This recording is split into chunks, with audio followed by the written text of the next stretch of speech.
ଶ୍ରୀ ରାଧା ସେ ଅନନ୍ୟା, ଅସୀମ, ଅତୁଳନୀୟା, ଅବର୍ଣ୍ଣନୀୟା ଓ ପୂଜାରିଣୀ। ପୁଣି ସେ ପ୍ରେମିକା। ଧରାପୃଷ୍ଠକୁ ଆସିବା ପରେ ସେ ଆଖି ଖୋଲି ନଥିଲେ। ତାଙ୍କ ଆଖି ଏ ପୃଥିବୀ ବକ୍ଷକୁ ଆସିଥିଲା କେବଳ ଜଣକ ପାଇଁ। ସେ ଜଣକୁ ନ ଦେଖିଲେ ସେ ବା ଆଖି ଖୋଲିବେ କେମିତି? ପରିବାରରେ ଭାଳେନି ପଡ଼ିଗଲା। ଝିଅଟିଏ ଜନ୍ମ ହୋଇଛି, କିନ୍ତୁ ଆଖି ଖୋଲୁନି। ଏ କି ବିଚିତ୍ର ମାୟା! ଶୂନ୍ୟରୁ ଯେମିତି ଶୁଭୁଥିଲା ତାଙ୍କ ଆଖି ତ କେବଳ ଜଣକ ପାଇଁ। ତାଙ୍କୁ ନ ଦେଖିଲେ ତାଙ୍କ ଆଖିପତା ଖୋଲିବ ବା କେମିତି? ମୋହନ ମୁରାରୀ ଶ୍ୟାମ ଦୁର୍ବାଦଳ ପ୍ରଭୁ ଶ୍ରୀକୃଷ୍ଣ ତାଙ୍କ ପାଖରେ ପହଞ୍ଚିଗଲା ପରେ ଶ୍ରୀରାଧାଙ୍କ ଆଖିପତା ଆପେ ଆପେ ଖୋଲି ଯାଇଥିଲା। ତାଙ୍କ ଆଖି ପଟଳ ପ୍ରଥମେ ସେହି ମୋହନ ମୁରାରୀଙ୍କୁ ଦର୍ଶନ କରିଥିଲା। ସେ ଯେମିତି ତାଙ୍କରି ପାଇଁ ଏ ଧରାପୃଷ୍ଠକୁ ଆସିଥିଲେ। ଶ୍ରୀରାଧା ତାଙ୍କର ରହସ୍ୟମୟ ଜୀବନ ବୃତ୍ତାନ୍ତ ପାଇଁ ଆଜି ସେ ଧରାପୃଷ୍ଠରେ ପରିଚିତା। ସମଗ୍ର ବିଶ୍ୱ ଇତିହାସରେ ତାଙ୍କର ଗୋଟିଏ ପରିଚୟ, ପ୍ରେମିକା, କେବଳ ପ୍ରେମିକା। ମର୍ତ୍ତ୍ୟରେ ତାଙ୍କର ଜନ୍ମ ନେବା ଥିଲା ପୂର୍ବ ନିର୍ଦ୍ଧାରିତ। ଯେମିତି ପ୍ରତ୍ୟେକ ମଣିଷର ଜନ୍ମଗତ ରହସ୍ୟ ପୂର୍ବ ନିର୍ଦ୍ଧାରିତ, ସେମିତି ରାଧାଙ୍କର ଜନ୍ମ ବୃତ୍ତାନ୍ତ ଥିଲା ପୂର୍ବ ନିର୍ଦ୍ଧାରଣ। ଧୀରେ ଧୀରେ ବଡ଼ ହୋଇଛନ୍ତି ଶ୍ରୀରାଧା।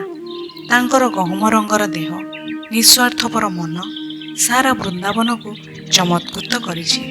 ଚମତ୍କୃତ କରିଛି ମୋହନ ମୁରାରୀଙ୍କୁ। ଛଳ ଛଳ ଆଖି ସଭିଙ୍କୁ ଆପଣାର କରିଛି। ଯୌବନରେ ପାଦ ଦେଲା ପରେ ପିତା ମାତା ବିବାହ ବନ୍ଧନରେ ବାନ୍ଧି ଦେଇଛନ୍ତି ଶ୍ରୀରାଧାଙ୍କୁ। ଯେଉଁ ବନ୍ଧନର ଏ ସୃଷ୍ଟିର ବୃହତ ବନ୍ଧନ, ଯେଉଁଥିରୁ ମୁକୁଳିବା ପାଇଁ ଗୋଟେ ନାରୀ ପାଇଁ ସହଜ ସାପେକ୍ଷ ନୁହେଁ, ତାକୁ ସେ ସହଜରେ ଏଡ଼େଇ ଦେଇଛନ୍ତି। ସ୍ୱାମୀ, ଶାଶୁ, ଶ୍ୱଶୁର, ସାହି ପଡ଼ିଶା କେହି ବି ତାଙ୍କୁ ବାନ୍ଧି ପାରି ନାହାନ୍ତି। କେବଳ ସେହି ମୋହନ ମୁରାରୀଙ୍କର ମଧୁର ବଂଶୀଧ୍ୱନି ଶୁଣିବା ପାଇଁ ଶ୍ରୀରାଧା ଯେମିତି ବିକଳ ହେଉଛନ୍ତି। ବଳ ବିନା ମୀନ ପରି ସେ ଘରର ଚାରି କାନ୍ଥ ଭିତରେ ଛଟପଟ ହେଉଛନ୍ତି।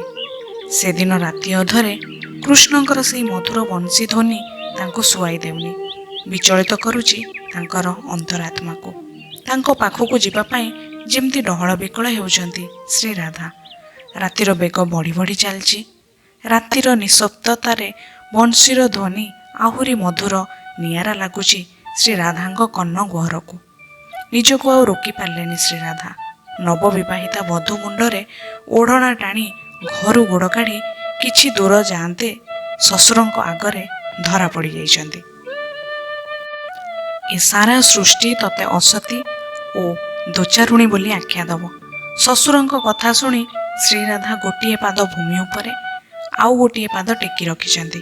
ଚିନ୍ତା କରୁଛନ୍ତି ପଛରେ ମୋ ସତୀତ୍ୱର ପରକାଷ୍ଠାକୁ, ମୋ କୁଳବଧୂର ମର୍ଯ୍ୟାଦା, ମୋ ପରିବାରର ସମ୍ମାନ, ମୋ ପିତାଙ୍କ ପରି ଶ୍ୱଶୁରଙ୍କର କଠୋର ବାକ୍ୟ, ପୁଣି ତାଙ୍କ ସତ୍ୟବଚନ ଆଗରେ ମୋ ମୋହନ ମୁରାରୀ ଶ୍ରୀକୃଷ୍ଣ।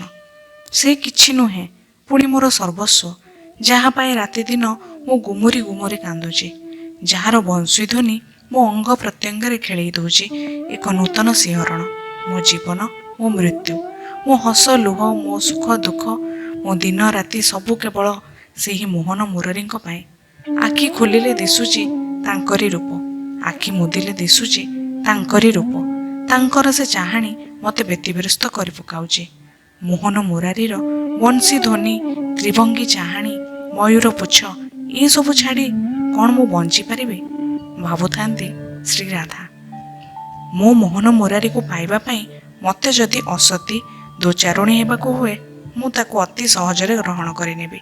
ଏତିକି ଚିନ୍ତା କରି ଶ୍ରୀରାଧା ଶ୍ୱଶୁରଙ୍କ ଆଖି ସାମ୍ନାରେ ଆଗକୁ ପାଦ ବଢ଼ାଇଛନ୍ତି। କଦମ୍ବ ବନରେ ଶ୍ରୀକୃଷ୍ଣଙ୍କ ପାଖରେ ପହଞ୍ଚି ଯାଇଛନ୍ତି ଶ୍ରୀରାଧା। ଶ୍ୱଶୁର ଉତ୍ତ୍ୟକ୍ତ ହୋଇ ପଛରୁ ଡାକୁଛନ୍ତି, ଯଦି ଆଉ ଗୋଟାଏ ପାଦ ଆଗକୁ ପକାଇବୁ ରାଧା, ତୁ ଅସତୀରେ ଗଣା ହେବୁ।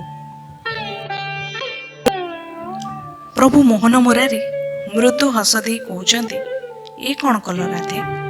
ଶ୍ରୀରାଧା ଉଚ୍ଚ ସ୍ୱରରେ କହିଥିଲେ, ପ୍ରେମ, ଭଲ ପାଇବା, ଏ ହେଉଛି ମୋ ପ୍ରେମ, ଯାହା ପାଇଁ ସବୁକୁ ପଛ କରି ଚାଲି ଆସିଲି।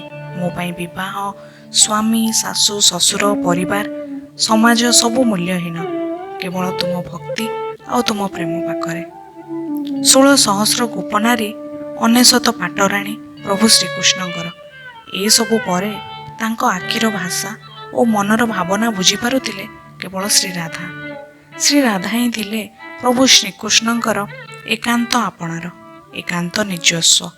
ସେଦିନ ମୋହନ ମୁରାରୀଙ୍କ ଦେହର ତାତି, ମୁଣ୍ଡରେ ଯନ୍ତ୍ରଣା, ଯାହାଙ୍କ ଚାହାଣୀରେ ଏ ସୃଷ୍ଟି ପରିଚାଳିତ, ସେ ପୁଣି ପାଦ ଉଠାଇବା ପାଇଁ ଅକ୍ଷମ, ବାଟ ଚାଲି ପାରୁନାହାନ୍ତି। ସେତେବେଳେ ପ୍ରଭୁ ତାଙ୍କର ଅନେଶତ ରାଣୀଙ୍କୁ କହୁଛନ୍ତି, କାହାର ପାଦ ଧୂଳି ମୋ ମଥାରେ ଲଗାଇ ଦିଅ, ମୋ ପୀଡ଼ା ଦୂର ହୋଇଯିବ, ମୋ ଯନ୍ତ୍ରଣା ଲାଘବ ହୋଇଯିବ। ଏ କଥା ଶୁଣି ରାଣୀମାନେ ମୁଣ୍ଡରେ ହାତ ଦେଇଛନ୍ତି, ନିଜ ନିଜ ଭିତରେ ବାର୍ତ୍ତାଳାପ କରୁଛନ୍ତି। ଏତେ ବଡ଼ ପାପକୁ କ'ଣ ବୋହି ଚାଲିପାରିବୁ ଆମେ? ଆମର ଇହ ଓ ପରକାଳର ଦେବତା ପ୍ରଭୁ ଶ୍ରୀକୃଷ୍ଣ, ତାଙ୍କ ମଥାରେ ଆମେ ପାଦ ଧୂଳି ବୋଳିବୁ ନାହିଁ? ଏତେ ବଡ଼ ପାପର ଭାଗିଦାର ଆମେ ହେବୁ ନାହିଁ। ଏସବୁ କଲେ ଆମେ ନର୍କଗାମୀ ହେବୁ। କିନ୍ତୁ ଭକ୍ତ ଶ୍ରୀରାଧା ପାପ ପୁଣ୍ୟର କଥା ଚିନ୍ତା କରିନାହାନ୍ତି, ସ୍ୱର୍ଗ ନର୍କର କଥା ଭାବି ନାହାନ୍ତି। ସେ କେବଳ ଗୋଟିଏ ଚିନ୍ତାରେ ମଗ୍ନ, କିପରି ତାଙ୍କ ମୋହନ ମୁରାରୀଙ୍କର ପୀଡ଼ା ଦୂର ହେବ। ଯେତେବେଳେ ସମସ୍ତେ ମନା କରିଦେଇଛନ୍ତି ପାଦ ଧୂଳି ଦେବା ପାଇଁ, ସେତେବେଳେ ଶ୍ରୀରାଧା ନିଜ ପାଦ ଧୂଳିକୁ ମୋହନ ମୁରାରୀ ଶ୍ୟାମ ଦୁର୍ବାଦଳ ପ୍ରଭୁ ଶ୍ରୀକୃଷ୍ଣଙ୍କ ମଥାରେ ଲେପନ କରିଛନ୍ତି।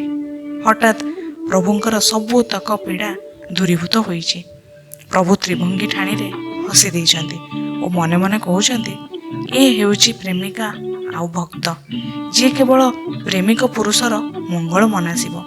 ଏଠି ପାଇବା ହରାଇବାର ପ୍ରଶ୍ନ ନାହିଁ, ପାଇବାର ଆଶା କି ଆକାଂକ୍ଷା ନାହିଁ, ହରାଇବାର ଦୁଃଖ କି ଅବସାଦ ନାହିଁ, କେବଳ ଦେବାର ଆନନ୍ଦ, ଯାହା ଥିଲା ଶ୍ରୀରାଧାଙ୍କ ପାଖରେ।